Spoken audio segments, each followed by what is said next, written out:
The American Communist Party, Great Britain, of Marxist-Leninist, and with the revolution.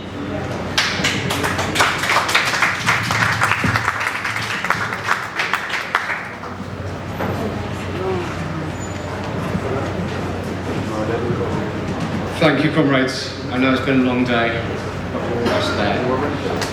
I'd first like to say thank you to all the organisers of the conference, all the attendees. It's been amazing. Your speeches, your contributions have been incredible. I normally attend conferences that are not at such a high level of theoretical knowledge, of clarity of action, so it's been amazing. I have to apologise for not wearing a shirt as requested. I thought it more appropriate and meaningful to wear a shirt of the International Brigades. Britain sent 2,300 volunteers to fight against the fascists in Spain. The brigade was actually called the Saklavala Brigade, named after Shanjibur Saklavala, one of the first communist British members of Parliament. More than half of those volunteers were communists. Most of them were workers who were gainfully employed at home. They risked, and many of them gave their lives, their comfort, in the spirit of international solidarity, to fight against injustice, to fight against inhumanity. We're at the Anti-imperialist and Anti-fascist forum. But as communists, we're not just against things. We're not just anti-imperialist. We are pro-socialist. We are not just anti-fascist. We are pro-humanity.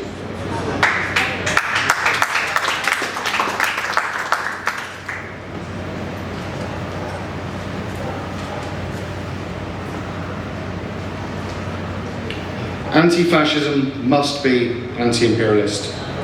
It is no secret that the imperialist nations, the USA in particular, face drastically deepening economic crises.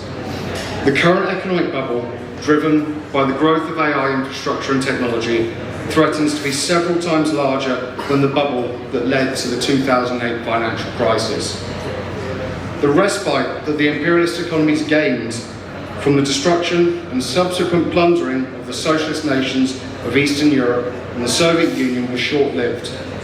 The continued cannibalisation of social welfare and the public sector in the imperialist nations cannot save monopoly capitalism, any more than a sieve can bail out a sinking ship. It is because of these deepening crises that the bourgeoisie in the imperialist nations begin to openly look again to fascism, to save them from the masses of workers at home and the forces of national liberation fighting against neo-colonial exploitation abroad.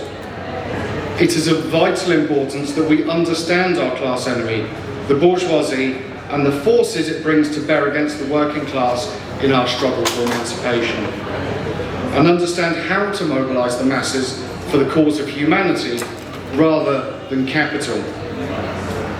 While World War II pitted the dominant imperialist nations against German, Italian and Japanese fascism, there is no doubt that the bourgeoisie of those same nations would have preferred fascism rather than socialist revolutions at home. Imperialist designs on Ukraine have seen the most recent rehabilitation of Nazi collaborators and neo-Nazi organisations who were kept in reserve in the West and underground in Ukraine until the destruction of socialism and the creation of an independent Ukraine, independent as long as it served imperialist interests and was not too friendly to Russia. Brigades of far-right and fascist soldiers, policemen and political activists were unleashed during the US-backed Maidan coup in 2014. In another theatre of war, the Middle East, imperialism primarily sponsors two kinds of fascism: Wahhabism and Zionism. Wahhabi fundamentalists have long been used as frontline proxies to assault socialist movements and nations that have gained their independence from the imperialists, from Afghanistan to Mali. In 2012, Jake Sullivan, then an official in the US Department of State, later the National Security Advisor to Joe Biden, told Hillary Clinton that Al-Qaeda is on our side in Syria. Much like in Libya, the NATO imperialists supported the most backward, reactionary forces of the Free Syrian Army, a mishmash of constantly rebranded terrorist groups with Western PR and arms deliveries. Zionism has been the favoured form of fascism in the Middle East because it is entirely dependent on imperialist sponsorship for its survival. It is therefore more effective and defendable than Islamic fundamentalism, which has had to compete with popular nationalist and socialist movements for followers, and which has also, albeit superficially, had to present itself as being in opposition to the Western imperialist cultures. This in turn makes it incredibly unpopular in the imperialist nations, but nevertheless sponsor it. Settler colonial Zionism, on the other hand, functions as a little loyal Jewish Ulster in a sea of potentially hostile Arabism, as Ronald Storrs, then British government of Jerusalem from 1917 to 26, succinctly put it on behalf of the imperialists. The criminality and brutality of the Zionist regime is undeniable to anyone willing to see it, and even those unwilling. The relentless imperialist propaganda cannot hide the fact that Israel is a fascist settler colonial state that inculcates its citizens with the belief in Jewish supremacy, so they will be prepared to oppress, rape, expel, and murder Palestinians on a mass scale. This supremacist ideology is now causing issues for imperialist propagandists.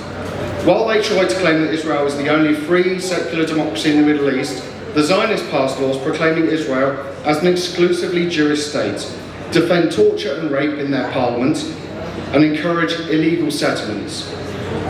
A significant proportion of the Jewish Israeli population supports the expulsion of the entire remaining population of Gaza and the ethnic cleansing of the whole of historic Palestine.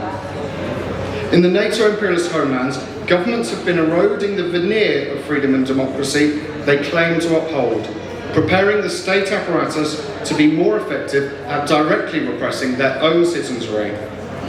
While this may not be fascism yet, it is setting the stage for the open terrorist dictatorship of the most reactionary, most chauvinist, most imperialist elements of finance capital, the definition of fascism adopted by the Communist International. Much of this is being done to suppress the growing dissent against support of and their direct involvement in the genocidal Zionist project. The current British government sold £127 million of military equipment to Israel in the last 3 months of 2024, and is currently considering Israeli weapons firm Elbit Systems for a £2 billion contract to train the British Armed Forces. Palestine Action, a peaceful direct action group which the Labour Party proscribed as a terrorist organisation earlier this year, primarily targeted Elbit Systems facilities in the UK. To misdirect workers from their class envy, all of the Western imperialist governments are increasingly scapegoating migrants, illegal or legal, as well as other groups of workers based on ethnicity, race, or any number of cultural differences. The current US government has increased the Immigration and Customs Enforcement Agency's annual budget from $8.7 billion to $27.7 billion. This budget has been used to build bigger detention centres, i.e. concentration camps, and hire more enforcers to raid workplaces, homes, and snatch people off the streets across the country. The imperialists also need pretexts for foreign intervention and invasions, coups, and direct military action. For much of the 20th century, owing to the influence of the Soviet Union and other socialist nations, this was, under a, albeit feeble, pretext of spreading freedom, democracy, and human rights. Now that the old lies are wearing thin, the imperialists are exposing themselves more and more often by dropping the facade and revealing the truth. They intervene to control resources, markets, and to defend their monopolies. Recently, the USA has ramped up its aggression towards Venezuela, ordering extrajudicial executions of people on boats that they had claimed, with no evidence, were smuggling drugs. Echoing the usage of anti-terrorism legislation in the UK, Trump has ordered that criminal gangs be classified as terrorist organisations. In a clearly imperialist-directed event, the Nobel Peace Prize was awarded to Maria Corina Machado, the next Juan Guaido, who has had links with the USA for decades via the National Endowment for Democracy, an organisation that funds and promotes US imperialist interests and regime change operations around the world. The USA is clearly still working hand in glove with Machado as she hopes the renewed aggression based on the false claims of fighting drug trafficking, including ludicrous propaganda such as President Nicolas Maduro being the leader of a gang, will help her instigate a coup in the country. It is no coincidence that she is also a supporter not just of Israel generally, but specifically of the Likud party and its war criminal leader Benjamin Netanyahu. Just 1 week after receiving her Peace Prize, she called Netanyahu to congratulate him on his achievements in war. You couldn't make that up, could you? Thanks to the mass mobilization of Venezuelan workers and peasants, the USA's regime change plans are unlikely to succeed. I'd now like to revise that sentence, having visited Venezuela, having visited the communes, having seen the people. Thanks to the mass mobilization of Venezuelan workers and peasants, the USA's regime plans are unable to succeed. They are impossible. But if such reactionary forces were to gain control of part or all of the country, however, what would follow would certainly be murderous fascism in the vein of Pinochet's Chile and the complete subordination of Venezuela to US imperialism. As Trump orders the CIA to target President Maduro and the Venezuelan government, we should all remember his clumsy words regarding the Syrian oil fields. We want to keep the oil. To conclude, fascism is the last resort of the bourgeoisie in crisis as it strives to maintain its dictatorship over the working class. While our exploiters would no doubt prefer to live in peaceful societies where obedient workers toil, live and die quietly, the intensification of the general economic crisis of capitalism compels them to resort to uglier and more brutal methods to preserve their class rule in the face of growing instability and unrest from the working class. To quote Dimitrov again, before the establishment of a fascist dictatorship, bourgeois governments usually pass through a number of preliminary stages and adopt a number of reactionary measures which directly facilitate the accession to power of fascism. Whoever does not fight the reactionary measures of the bourgeoisie and the growth of fascism at these preparatory stages is not in a position to prevent the victory of fascism, but on the contrary, facilitates that victory. When the situation reaches a breaking point, workers will either turn towards the fascists, who promise to solve the economic crisis by eliminating immigrants, Muslims, socialists, or other targets of fascist propaganda, or they will turn towards the socialists, who can actually solve the economic crisis by overthrowing the moribund system of imperialism. As anti-imperialists, we must redouble our efforts to recruit workers to their own side as the class struggle intensifies. We must join in with and involve as many people and organisations as possible in campaigns against the repressive and reactionary laws and actions taken by our imperialist governments. We must raise class consciousness so that the workers understand their real interests in this struggle. We must educate workers on the treacherous nature of social democracy, an agent of the enemy class within our movement. We must combat national chauvinism and promote proletarian internationalism. Imperialists have been sponsoring fascism across the world to overthrow socialist and independent nations. Now they are preparing the ground for fascism at home. Despite how powerful the imperialists may seem to be, they are in a deep crisis. Their economics, politics, philosophy and art are at a dead end. They have nothing real to offer the working class except misery and war. Despite how weak we anti-imperialists may seem in some countries, some parts of the world, we are part of a global movement that is winning. A progressive movement that is outstripping the imperialist world in every way, and we have everything to offer the working class. The struggle against fascism today is inseparable from the struggle against imperialism, and, like the struggle against imperialism, we must be united to be successful. Patria o muerte. Socialism or barbarity. Thank you very much.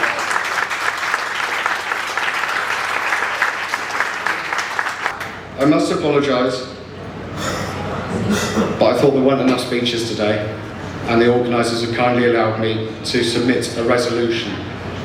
We thought it was very important to talk about the repressive measures in Britain against anyone standing out, particularly against the genocide in Palestine and against the Zionist project. This resolution is not to engender pity or sympathy, although it's welcome.